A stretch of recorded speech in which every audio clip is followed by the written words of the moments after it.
Hello everyone, this is Heroes Trivia. Welcome back to Season 4 of our subscriber game tournament as we continue here for Round 1 in Group C with our fourth match of the group between Soviet Bear in the green versus Crossface Mace in the red. Now this will be Soviet Bear's third and final match. He's currently 1-1 and we can see that his composition has been simplified as he's no longer taking the triple active ability range composition with Yan Baihu. He has subbed him out with Zhou Yu. So instead of bringing sort of the stock, we're bringing the protection from being hunted by a stock unit with Zhou Yu giving vision, and also providing a few cavalry unit, including a handmade guard for that guard passive for the generals.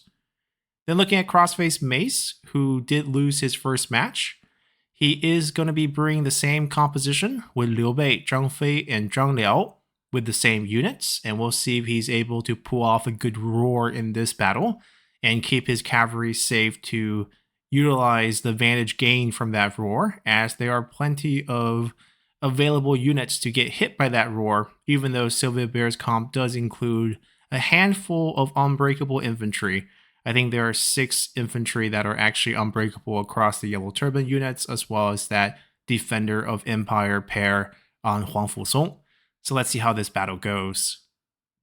And as we load into battle here, we can see that there is something funny going on as we have towers on the side of Crossface Mace. Now he is a new player to the tournament. He hasn't played in any previous seasons, and I believe this is probably his first match in the tournament.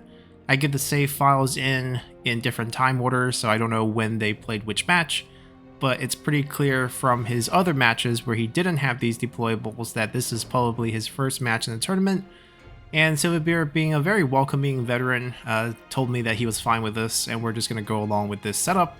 The tower's not going to make a huge difference. Oftentimes, towers actually could come back and bite you, as if, let's say, your general's fighting a bunch of infantry near a tower, most of the arrows from the tower will actually be killing your own infantry through friendly fire, because it's really hard to target a moving general. There's also some wooden stakes on the ground. I guess in a future tournament we could allow deployments. Usually deployables are allowed in siege battles when we do tournaments, but for open field I typically disallow them because towers kind of encourage turtling and kind of want to discourage that. But in any case, he has his army set up very pretty looking. We got all the infantries in the front, cavalry in the back, and our generals right here in the middle. Then looking at Soviet Bear's side, if we take a look, he has split his army up a little bit. Not as extreme as he did before when he had Yan Baihu in the comp. And we just have He Man and a cavalry up front, and the rest of the army is sort of tightly packed here in the back. And we'll see how he decides to go at these towers here.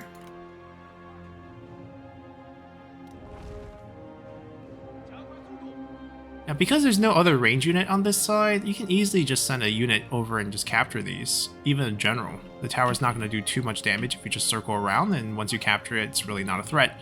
But at this point, they are shooting.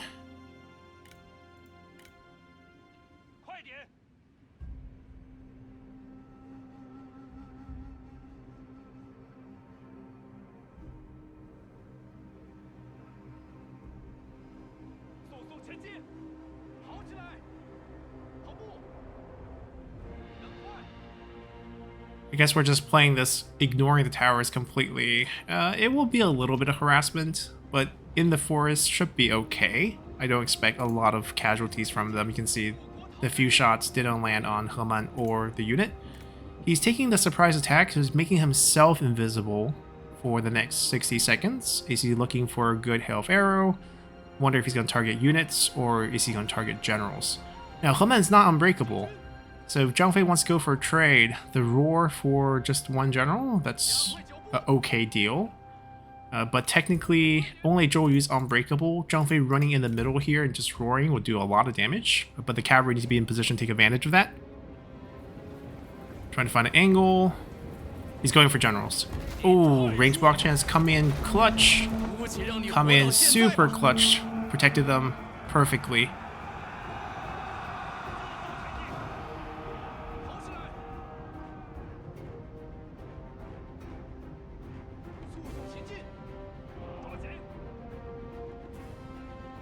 At a certain point, you just can't chase anymore, which wisely pulls away. But that was a clutch usage. We got the Qingzhou unit in the front. They are tough to get through without paying the price.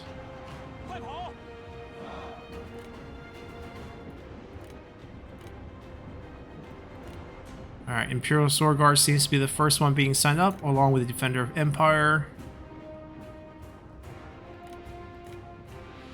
And the Unbreakable units are in the back. Although,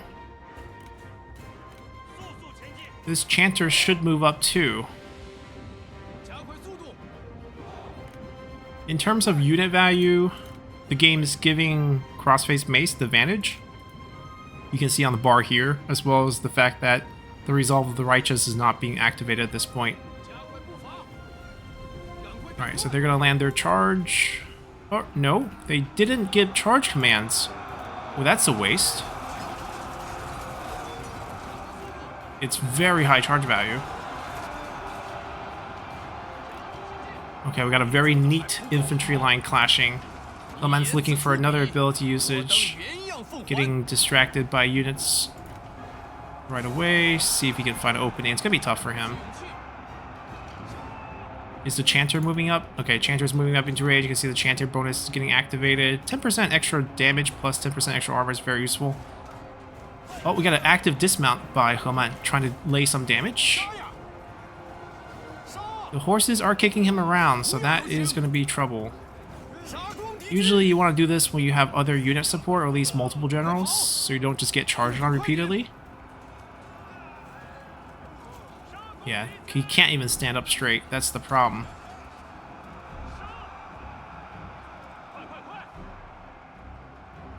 Yeah, getting kicked around and losing health.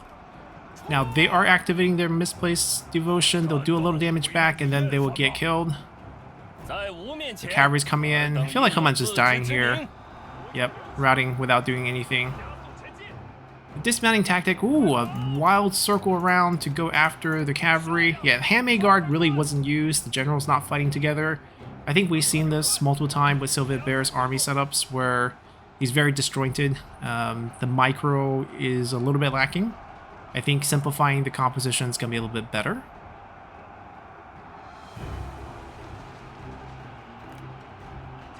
Yeah, units not being engaged. Crossface Mace is actively pushing units in different areas. Now, his unit quality is not high, so that part is still struggling a little bit to finish them off. We'll see if Zhang Fei looks for a good roar here. They're hunting Zhou Yu right now. You can see this unit won, but he's not getting another command to go fight something else. The overall micro is just a little bit lacking for Sylvet Bear. And Zhou now being hunted by 3. I don't like his chances. Wang Fusong's trying to save the situation by himself. Probably not the right decision. I think they could easily just try to pull the cavalry up. And if they can't, they lost them. Fight with the rest of the unit. Okay, they finally got a command to go down and fight the Protectors. This one's not getting command. This one's not getting command. Well, Chanters actually should have moved, but these two need new commands. Zhou Yu is down, I believe? No, he's pulled himself away into safety. They're being sent to fight the generals. Okay, a basic roar, but not Zhang Fei's roar.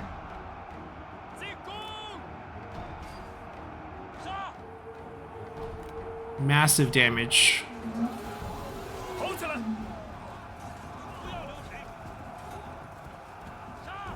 Protectors plus the generals dishing out plenty of damage against these Imperial units. And Zhou Yu can't do too much here. We got an Unbreakable unit coming in to help, but these guys don't have a lot of damage. Basically all base damage. They're good as a defensive wall, but nothing else. We got Liu giving a boost. Zhou Yu has died. How's Wang Fusong doing? Getting hunted by those cavalry that he was supposed to go help. Yeah, that's not really going to be something that he can actually help. Fortunately, the Qingzhou units actually bounced back. Those guy Herald versus Protectors. Now, there is one Protector that's not being given the command by Crossface Mace. The micro is not perfect for sure, but there's definitely pretty obvious lacks. or lapses of command for a lot of units. We got Zhangfei's Roar finally being used on 3 Imperial, well, 2 Imperial and 1 Militia Virtue, which is kind of a waste. He did nail Huang Fusong, but is someone going to hit him? Because he's going to bounce back here. Zhangfei is trying to do that job. Okay, before he bounced back, can we get a hit on him? If we just get a hit, he delays that. I mean, he's low enough that I think this is fine. Zhangfei is able, basically traded for 2 units. And now the generals are coming back here to help clean up the rest. Yeah, you can see these, there's a couple unit that are done with their fights, but they're not really engaged in too many other fights. They could have been, you know, used to flank a little bit more.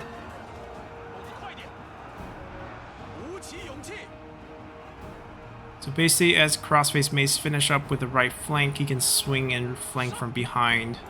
Even the Chanter has been thrown to combat here for some reason. Alphazone has bounced back, but I don't think there's anything left to really fight back. I mean, Zhangfei being a Vanguard has low health. The morale is also going to be traded back. But you can see they're going to be ahead. Now it's just a matter of killing off the unbreakable defenders of Empire, the Militia of Virtue, and the Yellow Sky Herald.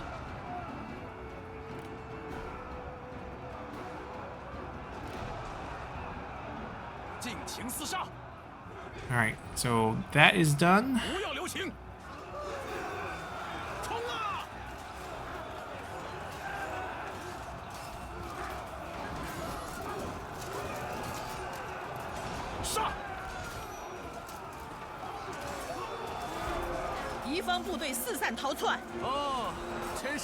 This is the one Raider Cav who looks super like one of these Qingzhou unit on horseback. Right? They look very similar in color. But now it's just piling in to clean up the units that are unbreakable. The wavering is actually a good thing because you're activating Misplaced Devotion, which gives them double damage. And it's all about killing them off at this point. Like the morale meter is not even close. Here comes in the cavalry. The general's here too. Zhangfei brought the rest. Protector coming in. They probably beat the Yellow Sky Herald on their side. And now they're... Oh! The unit they are asked to charge actually died. So they have no target. The increase of melee evasion and attack right here on the Obei's unique ability is actually quite strong. The other Protector coming in, and we have a clean kill. So yeah, I think I know why the towers really wasn't an issue. They fought basically in the middle away from the towers. Maybe some minor advantages, but super minor. It didn't come down to that. What it did come down to, I think, is the general microing. I think with the way Sylvet Bear picked his army comp for all 3 of his matches, he leaned heavily into general abilities, but he wasn't really able to pull off these abilities well. I feel like if he were either more patient or a little bit more conservative, there were essentially 1 Hail of Arrow usage, which got completely blocked.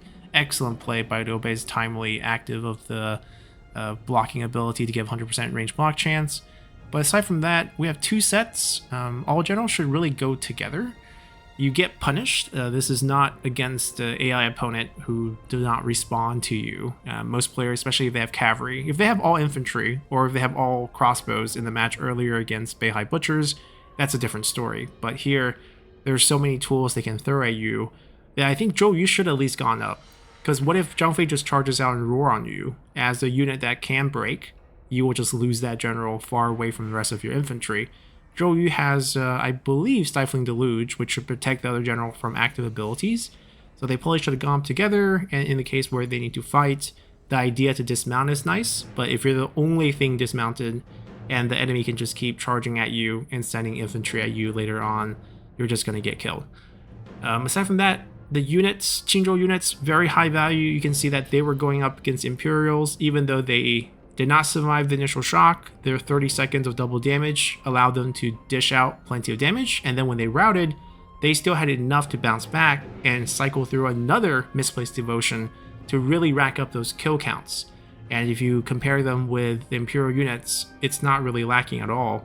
So Qingzhou unit, extremely cheap, extremely high value. Protectors, very good unit across the board.